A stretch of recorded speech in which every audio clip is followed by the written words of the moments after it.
Marsh Pod. We're recording this on a Monday morning after SimWorld today. This is not going to be a complete rehash. SimWorld today being a solo edition this morning kind of allowed it to be a lot of the thoughts on the championship, my thoughts on Coach Dodge, and some brief thoughts on kind of the reaction from a lot of players and coaches. And we're going to move on. This could kind of be considered a swan song of sorts for the podcast as SimWorld U begins to take a little bit more precedence and a little bit more of our general awareness. The podcast is certainly going to shift in that direction to talk about SimWorld U and the things that are going on. But do have a couple SimWorld prep items to chat about. And the first one, and it's going to sound like a rehash from this morning's rant, if you will, and people aren't going to like that, and that's fine. You're entitled to that, but I want to make a couple things pretty clear. I stand behind everything that was said this morning. That's fine if you don't like it, and if you think this is just me getting on the soapbox again. That's a fair assumption. It's going to sound like that. I promise that's not the intent. But the big takeaway from all of this is that players are in a me standpoint, and some coaches too, man. It's frankly, it's immature. It's childish, and it's amateur, which fits the bill. This is SimWorld Prep. This is amateur basketball. But what you don't see is you don't see players at the professional level in the SWBA publicly bemoaning the coverage because they get it. And if you listen to guys like Jeff Teague, I think is a chief example because he will constantly talk about his shortcomings, and he has the confidence to do that because he knows, look, man, I had a great career. And more often than not, players are going to have Jeff Teague careers than they're going to have LeBron James careers. But he is able to talk eloquently, comfortably, and honestly about the best players in the game. The Kevin Durant's, the LeBron James, the Steph Curry's. He doesn't get on his soapbox or go on his podcast and say, this is crap that ESPN is talking about LeBron James. Look what we did as the Atlanta Hawks. Well, look what you did as the Atlanta Hawks was get beat. And that's, frankly, what has happened at the SimWorld Prep level. And that's kind of the way things happen. Top people, top players, top teams, top actors, top actresses, top politicians, they're the ones that get the coverage. What gets coverage is what's entertaining and what's interesting. It's true for anything. Why do we talk about the Los Angeles Lakers, the New York Knicks, the Golden State Warriors? On one hand, because they're the best teams, the Boston Celtics. The one hand, they're the best teams this past season. Some of them were. Some of them weren't. But why do we still talk about them? Because they have large fan bases. I mean, it's not rocket science. When you turn on any show and they're talking about a popular team, they're doing it because that's the team that people are interested in. It's as simple as that. Why do we talk about teams like Detroit Pistons who suck? Because their sucking was entertaining. 28 straight losses. They pay the highest coach contract in the league, and the guy's now fired. That's interesting. So we don't talk about middle-of-the-road teams all that much. We should talk about them, but viewers answer the question that they want to complain about all the time. And I would hope that this podcast has done a decent job of highlighting that. I mean, we did a whole podcast on the Rocky Mountain Monsters. We did a special podcast on the Rocky Mountain Monsters on Friday, man. I mean, that was a championship preview, and that's all we talked about. We've done Marsh Mobiles on SimWorld Atlantis. I mean, we've talked about that, but that's often forgotten. But that's okay. But overall, this type of concerningness over who's talking about who, I would hope that people grow out of it. And maybe right now, 16, 17-year-olds don't have that perspective. They probably don't. I definitely didn't when I was that age. Eventually, it'll come. And hopefully, at that point in time, when it does come, you start to realize where you sat. In that vein, I want to talk about the next Cooper Flag rankings. So if you look at the last 2 years of SimWorld Prep, there have been domination by two players, Bronny James and then Cooper Flag. Now, obviously, Bronny James and Showtime did not win. And that's the funny part, right? Very similarly built team, very similarly superstar-laden team last season with Showtime. They didn't win a championship. It was a team, a very deep team in Beast of the East that won the championship last year. It's certainly possible to do. It wasn't a foregone conclusion that Showtime was going to win. But they dominated coverage, which means that with both of them moving on, there's a new star that will most definitely take the mantle as the number one talked about player in SimWorld Prep. So I wanted to rank who I thought is going to be the most talked about player in SimWorld Prep next season. Top 5 players, all guys that are 16 or 15 years old. Number 1, Kai Killens. He's more on ball than any other young star. He dominates. He was fantastic this season as a 16-year-old. I would fully expect him to be in the conversation for, if not the leader, to be the number 1 ranked overall recruit in the class of Season 3.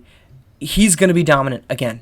There's not a lot of holes in his game. I think the biggest hole in his game is consistency and consistently taking over games.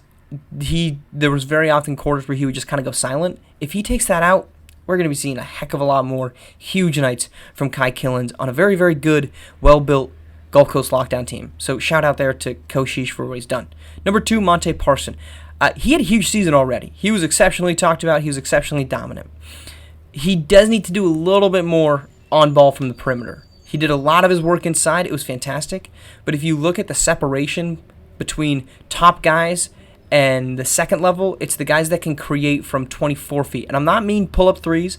I mean getting downhill. Cooper Flagg consistently started with the ball in the perimeter, was just more athletic and more explosive and got to the paint. He didn't take a single three on his way to 28 points in a championship game on Sunday. If Monte Parson can do that, do much more creating from beyond the arc and attack, and he's 15. I mean, if it doesn't happen next season, it's not going to be the end of the world for the kid. He's already dominant inside. He's defensively great. He's 6'7", 211. I mean, geez, I'm crow, man. By the time he's 17 years old, 6'10", 6'9", at the least, I would think. 220. I mean, he's going to be a problem. And when you're a problem, you're going to be talked about, and I would expect him to get a ton of coverage. Number 3 on my list, I've got Marco Jacobs. Guards, we consistently see guards just have more chances to have the ball. More chances to have the ball means more scoring numbers. More big scoring numbers means more talk about. And hopefully, for his sake, more wins. But Marco Jacobs, I think, has a huge upside. He's been exceptionally talented. He had a massive season out of nowhere for Queen City Kings. And he's already very high up on the rankings, which means he's going to be somebody that is talked about quite heavily. Number 4, I've got Almighty Soul. He's my other 15-year-old on this list. Very similar in the vein of Monte Parson, in that I think he needs to just do a little bit more perimeter work. But, I mean, the guy, 22 points per game, dominant rebounder. I think his rebounding numbers could get a little bit better. He's kind of a tweener between a 4 and a 5, which is perfectly fine to be. Is he going to be a 5 and he's going to be more of a rebound getter, or is he going to be more of a 4? And the same thing, if he can be a creator from outside of the paint, getting into the paint, then I think he's going to be an absolute issue beyond what he already is. And same thing with Monte Parson, 15 years old. I mean, the upside is massive. And then number 5, I've got Bjarni Johnson. I think he had a slow start to the season because that team was kind of figuring out, much like Marco Jacobs. Same thing as Marco Jacobs. Going to have the ball in his hand. I think he's got the ability to now put up big numbers. He had 16 points per game, so I think he's probably among these 5 guys is probably going to see the biggest delta in terms of his scoring numbers last season to this coming up season. I mean, Almighty Soul, 22 points. It's going to be tough to top that. Marco Jacobs, Monte Parson, Kai Killens were all in the 19 to 20 point range. They're probably going to be in the 19 to 20 point range next season. You could look at those numbers, and somebody who's not watching the game is going to say they stagnated. They didn't. But I think Bjarni Johnson's going to have the advantage of going from probably 16 points per game to probably 20 points per game. And with that, it's going to mean a lot more people, a lot more eyeballs being like, oh my God, look at this guy. He's made a leap. He has made a leap because he got a year older and he got a year better, but I think he's going to be an absolute issue. Moving on. Again, this might be the last time where we talk in depth about SimWorld Prep. It's not going to be the only time. We're certainly going to do it. But I wanted to talk SimWorld U and a quick preview. Very much a throwing spaghetti at the wall and see what sticks preview. Because we're going to do 4 questions based off teams and just... This is, again, predictive show. This is the season in which we get predictive. So, most exciting team, I think, is going to be Miami, the defending champions for obvious reason. They returned most of their stars, plus they added Kevon Jackson. That team is going to be exceptionally hard to stop. It's going to be exciting to see that team offensively. They were already an awesome offensive team last year, and they're adding a guy that is just a dominant force on the offensive end. I think that's going to help them in terms of their excitement level. I think it's also going to be exciting to see how do they break that team up. To who's coming off the bench. You talked about it after the Kevon Jackson signing. Who's coming off the bench? Who's starting? Who's do they go 3 starters? Do they go, Edgar Fernandez comes off the bench? That would be my personal move, but I don't know that that's necessarily the right move. But that team's going to be exciting. Most interesting team is Missouri. Jeff Towns right now is the only notable star, so it's giving me a lot of Ben Simmons at LSU vibes. Do we have anything else here that's going to be decent? I think Jeff Towns is going to get them to probably 20 wins during the regular season at least. But is that going to be good enough to get into Hoopsteria? Soft launch? I don't know. that's interesting to me, because we had the same argument for the last season and a half with reigning Trace. Was Japheth Towns was awesome, the rest of that roster was not. And we're going to keep talking about 5 of 18 in the first round of the run to 1 because they didn't have anything else, and they couldn't afford a bad night from Japheth Towns.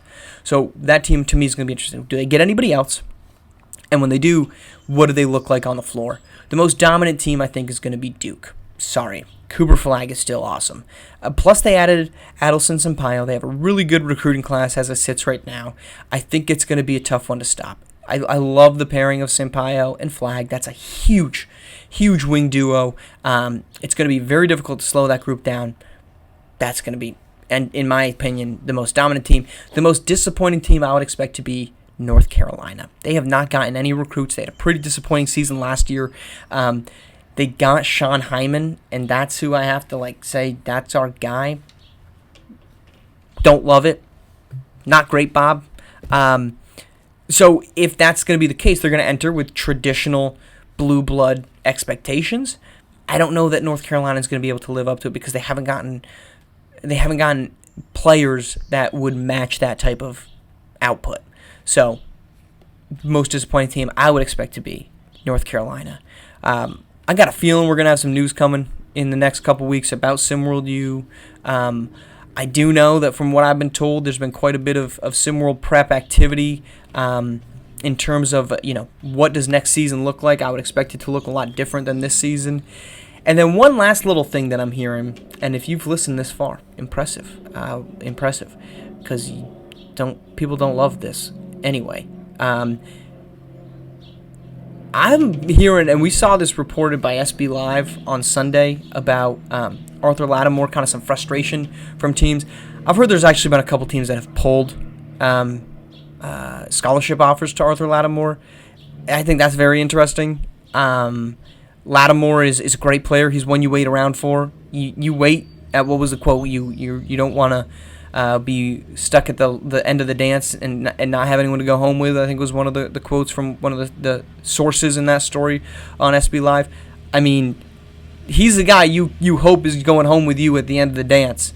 But I'm hearing multiple teams. I think it was reported that Kentucky had pulled it.